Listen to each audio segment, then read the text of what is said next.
Tiada lain yang ku andalkan selain Kau, Yesus.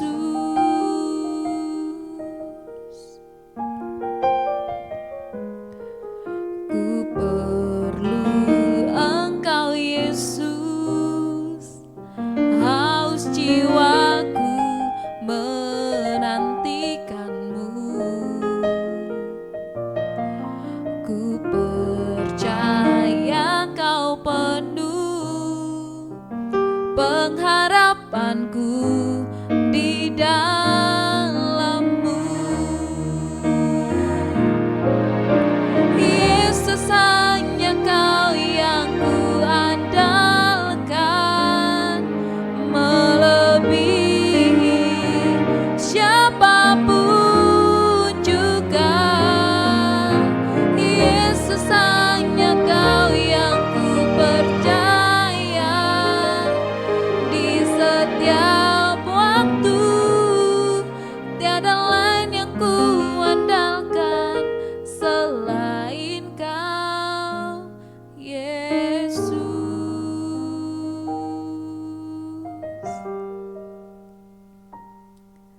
Engkaulah tempat kami berharap, Tuhan Yesus. Hanya Engkaulah Tuhan yang kami andalkan dalam hidup kami. Terima kasih Tuhan untuk pemeliharaan-Mu di dalam hidup kami. Terima kasih kami ada hari ini semua karena anugerah Tuhan. Terima kasih Tuhan Yesus. Saat ini di dalam renungan kami, berikan kami rema yang baru, pengertian yang baru akan firman-Mu Tuhan. Di dalam nama Yesus, haleluya, amin. Mengapa Babel dan bukan Mesir? Judul dalam pembahasan firman Tuhan pada hari ini mungkin terdengar tidak biasa. Mengapa bangsa Israel dibuang ke Babel dan bukan ke Mesir?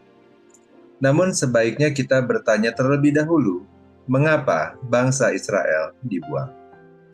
Shalom Bapak Ibu dan Saudara-saudari, kita berjumpa kembali dalam program Intim dengan Allah. Pembacaan firman Tuhan dan renungan pada hari ini berjudul Mengapa Babel dan bukan Mesir. Firman Tuhan yang akan kita pelajari bersama terdapat pada Yeremia 35 sampai dengan Yeremia 37, dengan perhatian khusus pada Yeremia 37 ayatnya yang pertama dan ayatnya yang kedua. Demikianlah firman Tuhan yang terdapat pada Yeremia 37 ayatnya yang pertama dan kedua. Zedekia bin Yosia menjadi raja menggantikan Konya bin Yoyakim. Nebukadnezar Raja Babel telah mengangkat dia menjadi raja atas negeri Yehuda. Tetapi baik ia, baik pegawai-pegawainya maupun rakyat negeri itu, tidak mendengarkan firman yang disampaikan Tuhan dengan perantaraan Nabi Yeremia. Bapak, Ibu, dan Saudara-saudari, jika kita membaca kitab-kitab Yeremia sebelumnya, maka di dalam Yeremia 25 ayatnya yang ketiga sampai 8, kita dapat menemukan bahwa telah disampaikan mengenai pelanggaran-pelanggaran yang telah dibuat oleh bangsa Israel. Mereka berbuat jahat, berpaling dari Allah yang benar untuk beribadah dan sujud menyembah Allah lain, dan tidak berubah dari kelakuan tersebut selama puluhan tahun, walau selama itu pula mereka telah berulang kali ditegur. Di dalam Keluaran 20 ayat 3 sampai dengan 5, Tuhan memerintahkan agar tidak ada Allah lain di hadapannya, tidak boleh ada berhala, dan tidak boleh sujud menyembah kepada berhala atau beribadah kepada berhala. Namun bahkan sampai dengan Yeremia 37, kita dapat menemukan bahwa bangsa Israel masih juga tidak mau mendengarkan firman Tuhan. Jika seseorang berbuat salah, ditegur, lalu bertobat dan berbalik dari jalan yang sesat, maka mungkin saja ia tidak sengaja atau khilaf sehingga berbuat salah. Tetapi jika berbuat salah, ditegur berulang kali, dan juga tidak bertobat dan berbalik dari jalan yang sesat, maka dia tidak bisa dikatakan tidak sengaja atau khilaf, melainkan dengan penuh kesadaran sengaja berbuat kesalahan. Inilah yang membuat Allah sakit hati di dalam Yeremia 25 ayat 7. Ketika teguran demi teguran telah diberikan namun diabaikan, maka tidak ada lagi kesempatan untuk mengelak dari hukuman. Inilah yang kemudian terjadi. Bangsa Israel dibuang ke Babel selama 70 tahun. Disinilah kita mulai dapat bertanya, mengapa dibuang ke Babel dan bukan ke Mesir? Bapak, Ibu, dan saudara-saudari, terdapat beberapa pendapat mengenai hal ini. Pertama adalah janji Tuhan sendiri. Di dalam Keluaran 3, Keluaran 6, kemudian di dalam Ulangan 7, Tuhan berjanji untuk membebaskan bangsa Israel dari perbudakan di Mesir dan membawa mereka ke tanah yang dijanjikan, bukan untuk membawa mereka kembali ke Mesir. Yang kedua adalah perbedaan antara perlakuan Mesir terhadap bangsa taklukan dibandingkan dengan perlakuan Babel terhadap bangsa taklukan. Terdapat pendapat yang menyatakan bahwa perlakuan bangsa Mesir terhadap bangsa yang ditaklukkan itu lebih manusiawi dan memberikan hak-hak tertentu kepada tawanan. Sementara perlakuan bangsa Babel terhadap bangsa taklukan lebih keras dan tidak manusiawi.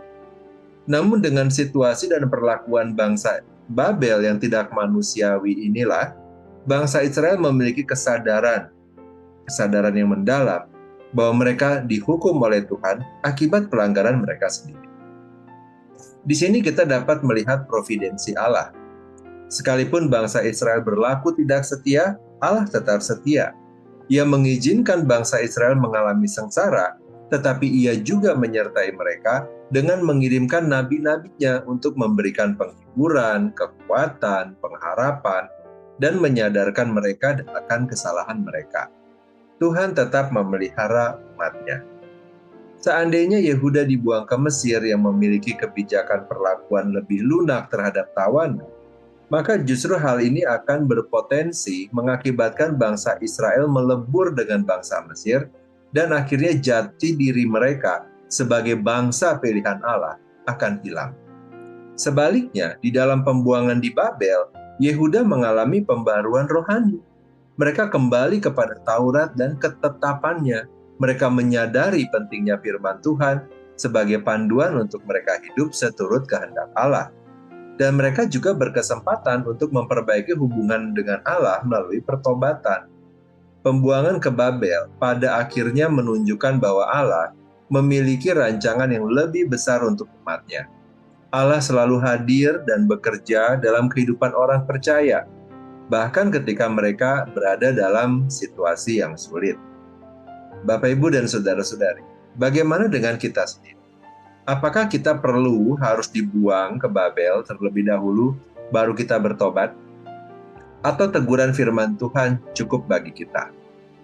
Mari kita menjalani hidup kita dengan bijaksana dan tetap berada dalam takut akan Tuhan. Mari kita berdoa. Bapa yang baik, kami bersyukur untuk firman Tuhan dan renungan yang telah kami dengarkan pada hari ini, yang kembali mengingatkan kami bagaimana seharusnya kami menjalani hidup kami di hadapan Tuhan, beribadah hanya kepada Tuhan dan tidak menduakan Tuhan dengan apapun juga. Dengan hidup kami yang telah ditebus oleh Tuhan, sudah seharusnya kami juga menjalani hidup kami di dalam takut dan gentar akan Engkau. Biarlah firman Tuhan dan renungan yang telah kami dengarkan pada hari ini menyadarkan kami dari cara hidup kami yang sesat, dan kami dapat kembali kepada Tuhan di dalam kasih dan anugerah yang telah Engkau berikan kepada kami. Kami mohonkan kepadamu ya Tuhan, kiranya Engkau memberkati kami dengan hikmat dan kemampuan, untuk kami dapat menjalani hari-hari kami dengan benar. Dan biarlah kehidupan yang kami jalani di dalam daging ini adalah kehidupan yang terus berproses menjadi seperti yang Engkau kehendaki. Berkatilah pula ya Tuhan ketika kami membaca secara mandiri Yeremia 35-37, dan biarlah Roh-Mu yang kudus berbicara secara pribadi kepada setiap kami. Terima kasih Tuhan untuk anugerah yang diberikan kepada setiap kami dan keluarga kami. Terima kasih Tuhan untuk penyertaan Tuhan yang tidak akan pernah berakhir di dalam hidup kami. Kini kami berdoa dan memohonkan kepadamu ya Tuhan, kiranya damai sejahtera dari Allah Bapa, cinta kasih dari Tuhan Yesus, serta persekutuan dengan Allah Roh Kudus menyertai kami sampai kedatangan Tuhan yang kedua kali. Terima kasih Bapa, di dalam nama Tuhan Yesus kami berdoa. Amin. Demikianlah pembacaan firman Tuhan dan renungan pada hari ini. Sampai bertemu kembali di dalam pembacaan firman Tuhan dan renungan berikutnya. Tuhan Yesus memberkati.